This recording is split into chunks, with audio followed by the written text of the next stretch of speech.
Hello everyone and welcome to another casual review. Today I'm talking about Oddworld, New and Tasty, Abe's Oddysee. Now I have previously played through an Oddworld game, that being Stranger's Wrath. You can go ahead and check out that casual review if you would like.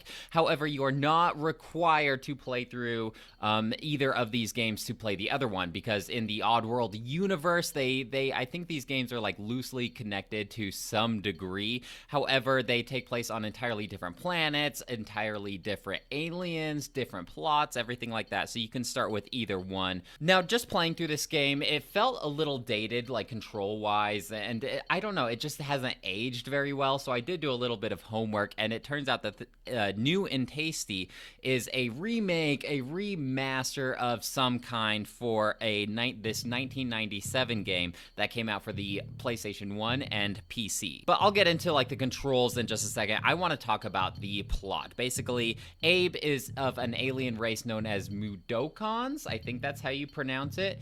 And they are basically enslaved to work at a meat processing plant. And this meat processing plant uses these different aliens to make these like meat pastries in order to sell. And while Abe is buffing the hallways late one night, because he's like employee of the year, he's such a good slave, he stumbles across an important executive meeting, and they're talking about how they aren't able to find these aliens anymore to get the meat in order to make these pastries. So what are we going to do? Because profits are starting to go down, and it is pitched to use these Mudokon slaves as the next meat. So they start advertising this new and tasty meat, and it is up to Abe to save all of his Mudokon slaves from this meat processing plant. There's something unique about the whole Oddworld universe. There's just like a weird, quirky, kind of maybe even a little bit gross tone to it, and I actually really want to get behind it because it is just so unique. And in terms of like the alien design and the humor, it's very out of the box in that way, and they kind of just have that like 7-8-year-old humor with like fart. There's even like a dedicated fart button in order to make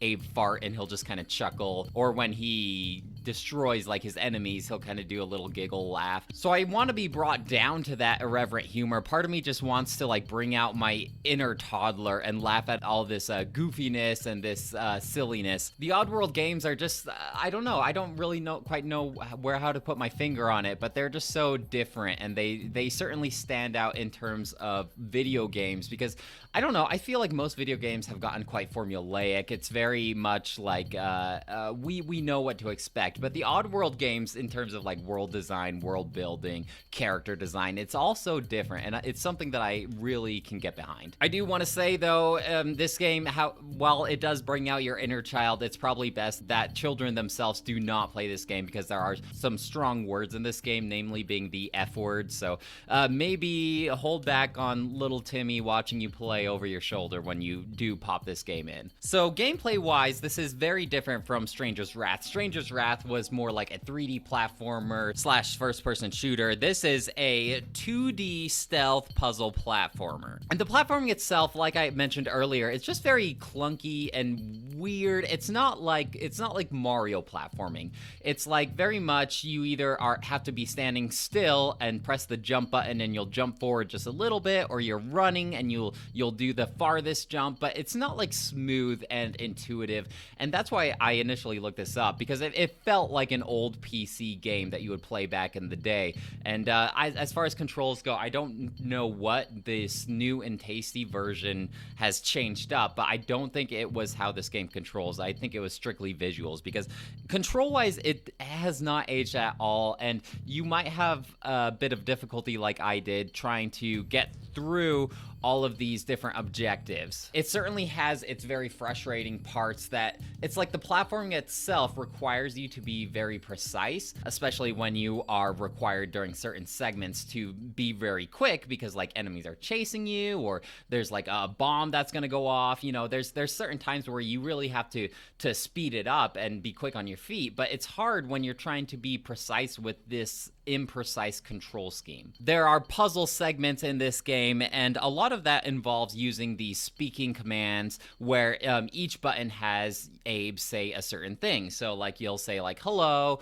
or he'll say like follow me if you're trying to guide all of your Mudokan brethren to follow you. There's even like little whistles, like a high whistle, a low whistle. There's like I said, a dedicated fart button, and sometimes you need to like learn the password from different Mudokons and speak them to one of the gatekeepers, and you have to like memorize the whistle and fart patterns. So you actually utilize these speaking commands a lot more than you would think. They're not just there for humor. However, if you do just want to use them strictly for humor, in the main menu it does give you that option where it's just a big close-up picture of Abe's head, and you could just tell him to say whatever you want. You know, this game actually reminded me quite a lot of my two recent experiences of Limbo and Inside. And while I know that this game came out like way before those games, it probably even inspired those games, I just feel like in terms of this 2D stealth puzzle platforming genre,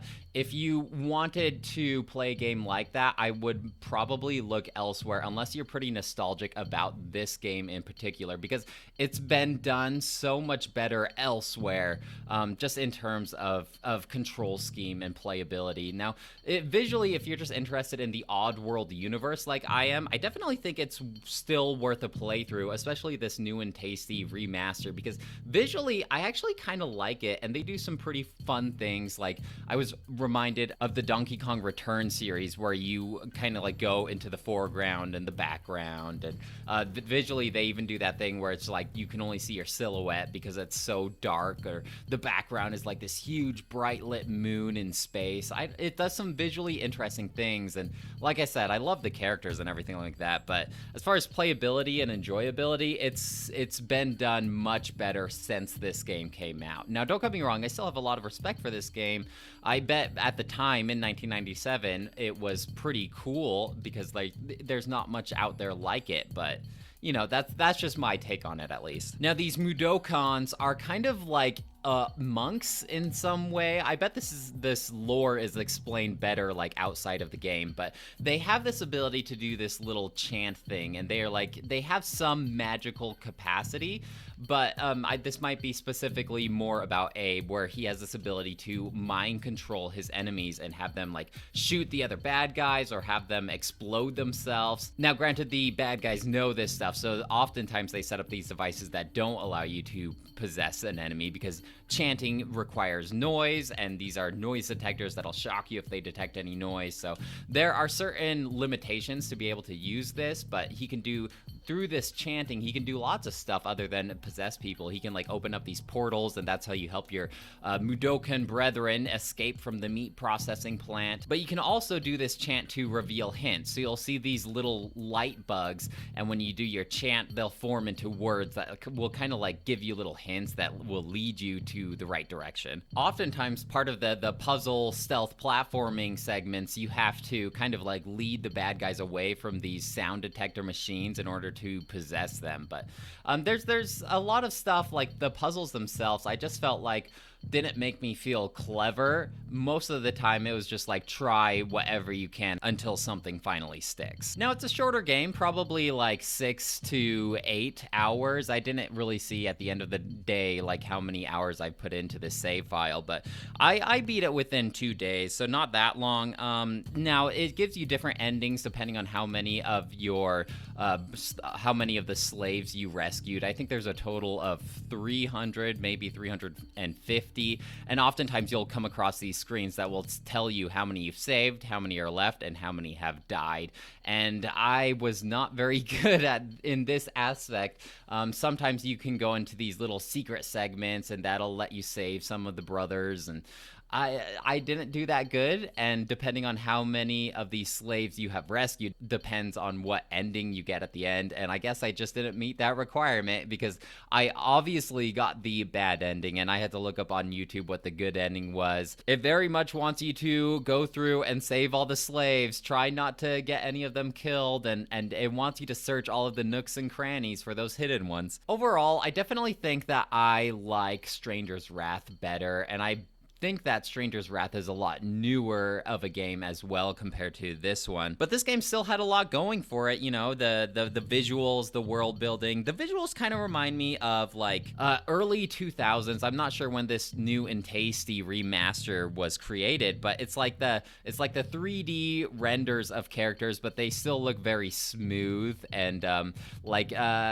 Terminator 2, like, you know, when he turns into like a puddle, it looks like that kind of CG graphics. Like I was a big fan of Warcraft 3 back in the day, and they would show these cinematics, and back then I thought they looked so cool, and one day games are gonna look like that, and I think this game kind of matches that bar. But I just couldn't get past the controls in this game. They were very frustrating, and I know there's like a different difficulty, so you can make the game easier. I'm not sure how much easier it makes it, but I played it on the default normal, and I would struggle on a lot of segments. There was one in particular where you're like riding this alien ostrich, and you have to run and jump on these platforms at just the right time, but you can't stop because you have to keep up that momentum in order to cross those gaps. And I would die over and over again. I spent like a good half an hour just on those segments alone. So I think in total I will give this game a score of 2 out of 5. It's hard for a newcomer to get into this game if you're not nostalgic about it, you know? Well guys, that's it for me. Let me know if you have any questions or comments about Oddworld, New and Tasty, Abe's Oddysee, or the Oddworld series in general, and I'd love to hear what you have to say.